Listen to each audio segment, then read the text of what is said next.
Week 1 of the course is all about learning to unclutch from your thoughts. So we have the book, and this is part of the 10-week course, but you can definitely dip in and out and do individual sessions as you choose. So the first week we learn the basics. We learn what is meditation, what is journaling, and how can you use those to make positive changes in your life. So if you want to learn how to master your mind, this is an excellent week to join. So week 1 is all about unclutching from your thoughts. So noticing your thoughts as they come in and out. What are you thinking about? Letting them go and starting to be more in control. On week 2 of the course, we learn all about discovering the power within you.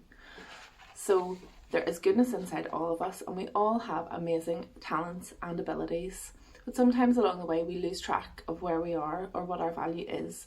So week 2 is all about uncovering that. And also while we do that, we uncover the limiting beliefs that we have about ourselves. So we might have picked up little self-talks that we talk ourselves out of doing things. So, you can't do that, you're not good enough for that, you're not clever enough for that, people might laugh, all of those little things that aren't necessarily true, but they hold us back from reaching our full potential. So week 2, that's what we learn about. It is part of the 10-week course, but you can dip in and out, and you're very welcome to join only for week 2 if you wish. Week 3, we talk about emotional intelligence. And with our emotional intelligence, we learn all about how our thoughts trigger reactions in our bodies, physical reactions that we can actually feel. So that's how we would talk about where we feel it in our gut or feel it in your heart. And we actually feel physical sensations of emotions in our body. So week 3 is all about starting to recognise those feelings in your body and using those as warning signs. Then once you have done that, you can start to decide whether you're going to react or respond to those feelings in your body. So quite often when we get those intense feelings in our bodies, we just react, and usually in ways that we don't necessarily want to react. So it's about noticing those feelings in your body and interrupting them. So we can do that with our breath. And then once we have interrupted them, we can choose how we respond next. So we can do that in a manner that we're more happy with. Week 4 of the course sees us examining pure bliss.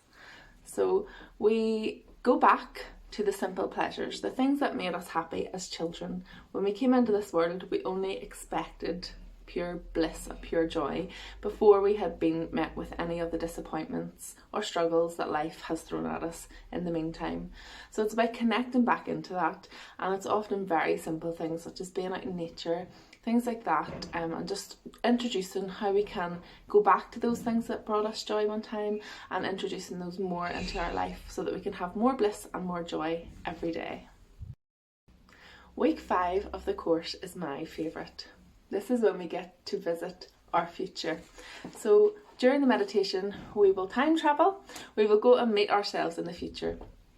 All that we're doing there is we're letting our minds run wild, imagining if there were no limits, what kind of a future would you dream up for yourself? That allows you to kind of start and see what your priorities are. What do you hope for your future? And it's usually not material things, it's usually feelings, thoughts, and way of life. So we start to examine that, we start to see where our priorities lie, and this is usually a week where people see a big shift in their mindset and looking towards what they want for the future, what their priorities are, and the things that they need to do to make that happen. Week 6 of the course is closely linked with week 5. This one is abundance. Now, when we talk about abundance, often people link that in with money. And yes, that is a big one in week 6. Everybody seems to want more money. But it can also be used to look at making more use of your time, having more of certain kinds of relationships, just having more joy and more happiness. There is an abundance of everything on this earth. It's just not very well spread out. So when we think about money, there's more than enough money for everyone in this world. It's just certain people have it. And the people that have it don't tend to always do good with it. So there's no reason why you can't have it. And if you're more likely to do good with it, then I think you should have it more than those people who do. So this week is all about seeing the abundance that there is and going and grabbing your slice. Week 7 is all about turning suffering into softness. So whatever it is that's causing you suffering or pain in your life, through meditation, we learn to breathe that in and sit with it. Like we did in the week with emotional intelligence, we learn to sit with the thing that's causing us suffering and pain so that we can allow that to disperse. And once we do that, we create space for something amazing to come into our lives in its place. So quite often what we do is when something's causing us pain or suffering, we try and ignore or distract from it. But in this meditation, we learn to sit with it, work through whatever it is that it's trying to teach us, and then let it go. Make space for something amazing. Week 8 is all about setting yourself free. So we free ourselves in week 8. This is about freeing ourselves from those limiting beliefs that we have. So we've touched on this before, but by week 8 of the course, we're really ready to dig deep, find out the things that we believe about ourselves, the stories that we tell ourselves each and every day in our heads, those old programs that have been holding us back. So this is the week that we really start to let go of those. Let go of the thought patterns that are holding you back. See where your thoughts are going and start to make changes. And it's only once we become aware of the thoughts that we are thinking that we can actually begin to change those and therefore start to change our lives. Week 9 is where we collect to something more. So whether you have a faith, a religion, a spirituality, whatever that means to you, we connect with that. So you might already do that yourself through your own spiritual practices, or that might be something that you're just beginning to explore. So whatever that means for you, that's what you connect to in the meditation in week 9. It's helping you to see that you're not alone. There's some greater plan, and just starting to trust in whatever it is that you trust in, and starting to take steps forward knowing that you're not alone. Week 10 is called And Now What?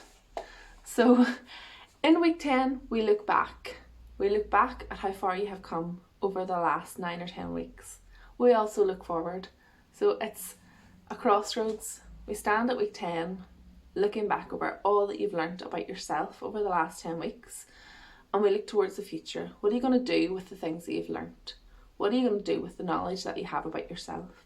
What do you want for your future, and how are you going to make that happen? So week 10 is the final week, but possibly the most exciting week and the most rewarding week, where you can look back over everything and see where you're going.